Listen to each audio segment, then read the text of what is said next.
स्वराज मराठीमध्ये आपलं स्वागत आहे. सर्वसामान्यांचा आवाज, निर्भीड, बेधडक, स्वराज मराठी. पाहूया स्वराज्य मराठी टॉप 10 हेडलाईन्स. मुख्यमंत्री देवेंद्र फडणवीसांचं कष्ट पाहून ते थकत कसे नाहीत असा प्रश्न पडतो. फडणवीसांच्या वाढदिवसानिमित्त शरद पवारांकडून कौतुकांचा वर्षाव.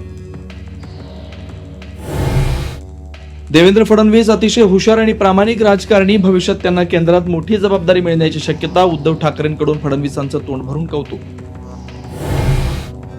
उपराष्ट्रपती जगदीप धनखड यांचा राजीनामा राष्ट्रपतींनी स्वीकारला. न्यायमूर्ती वर्मांवरील महाभियोग प्रकार प्रस्ताव स्वीकारणं जगदीप धनखड यांना भोवल्याची चर्चा.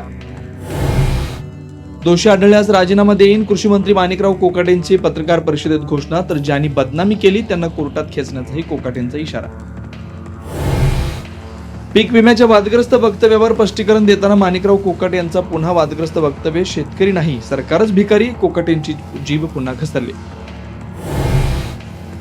योगेश कदमांनी हक्कभंगाचा इशारा दिल्यानंतर अनिल परबांच्या आरोपांच्या फैरी.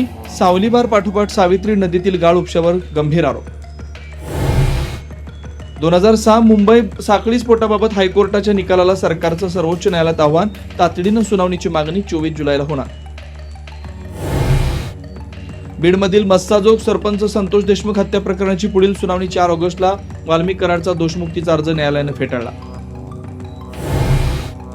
विधानभवनात हाणामारी करणाऱ्या सर्जेराव टकलेची जामीन मिळाल्यावर मिरवणूक. कळंबोलीतील धनगरी ढोलांच्या तालावर टकलेच्या जामिनाचा जल्लोष.